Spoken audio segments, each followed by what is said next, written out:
Derrida's Of Grammatology is a landmark work in 20th century philosophy and literary theory, offering a radical critique of Western metaphysics and the privileging of speech over writing. The book is a foundational text in deconstruction, a method Derrida uses to challenge and reinterpret traditional ideas about language, meaning, and representation. Divided into two main parts, the book presents a theoretical framework and then applies this framework to historical and philosophical texts. In the introduction, Derrida establishes the central argument of the book. Western philosophy has historically privileged speech over writing, associating the former with presence, immediacy, and truth, while dismissing writing as derivative and secondary. This logocentric bias, Derrida argues, stems from a metaphysical tradition that seeks a pure origin of meaning and unattainable ideal. He proposes a radical rethinking of writing, suggesting that it is not merely a supplement to speech but is fundamental to the structure of language and meaning itself. He introduces the concept of difference, a term that captures the dynamic, ever deferred nature of meaning in language. The first part of the book, Writing Before the Letter, traces the history of the idea of writing and critiques the way it has been subordinated to speech. He begins by examining Saussurean linguistics, focusing on Saussure's distinction between the signifier, the sound image, and the signified, the concept.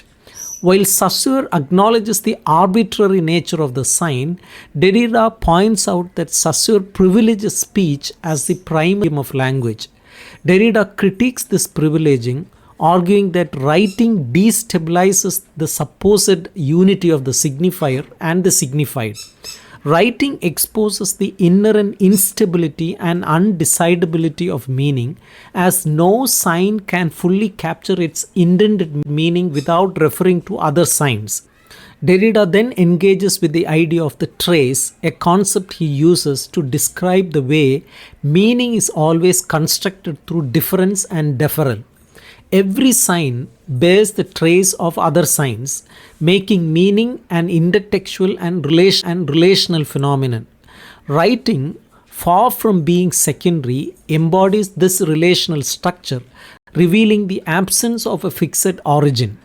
Derrida critiques philosophers like Rousseau and Husserl, who he argues have perpetuated logocentric assumptions by privileging speech as closer to the presence of meaning. The second part of the book, Nature, Culture, Writing, delves deeper into the critique of Western metaphysics by analyzing the works of Rousseau. Derrida focuses on Rousseau's essay on the origin of languages, a text that situates speech as natural and writing as a corrupting supplement. Rousseau associates speech with presence, intimacy, and authenticity, while regarding writing as a deviation from this purity. Derrida deconstructs Rousseau's argument, showing that the very concept of a supplement undermines Rousseau's binary opposition.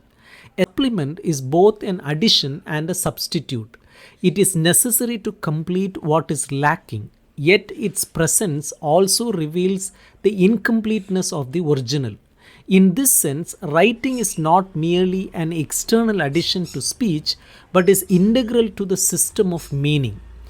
Derrida's analysis of Rousseau also introduces the idea of arche writing, a term that challenges traditional notions of writing.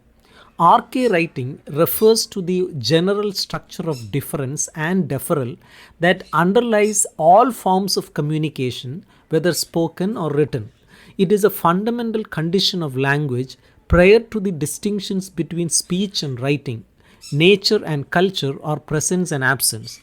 By emphasizing arche writing, Derrida disrupts the hierarchical oppositions that have shaped Western thought. Derrida critiques the binary oppositions centered in Western metaphysics, such as speech writing, presence absence, and nature culture. He argues that these oppositions are not stable but are constructed through a process of exclusion and suppression. For example, the privileging of speech depends on the repression of writing, yet writing is always already implicated in speech. Similarly, the notion of presence relies on the exclusion of absence, but presence itself is constituted through a play of differences. Derrida demonstrates how these oppositions are deconstructed by their own internal logic, revealing their dependence on what they seek to exclude. An important contribution of Derrida in Of Grammatology is his critique of the metaphysics of presence, the philosophical tendency to ground meaning in an immediate, self evident origin. Derrida argues that this search for presence is an illusion, as meaning is always mediated by systems of difference and deferral. He challenges philosophers such as Plato, Descartes, and Husserl, who have sought to establish presence as the foundation of knowledge and truth. Instead, Derrida proposes that meaning is a process of difference, yet that captures the interplay of differences and deferrals that make meaning possible. Difference is not a fixed concept, but a dynamic, open-ended process that resists closure and certainty. Derrida concludes by reflecting on the implications of his critique for philosophy, linguistics, and the humanities. He argues that deconstruction is not a method or a set of techniques, but a way of engaging with texts that reveals their inherent instability and undecidability. Deconstruction does not seek to destroy meaning, but to show how meaning is constructed and to open up new possibilities for interpretation. By deconstructing logocentrism, Derrida aims to liberate writing from its subordinate position and to rethink the relationship between language, meaning, and reality.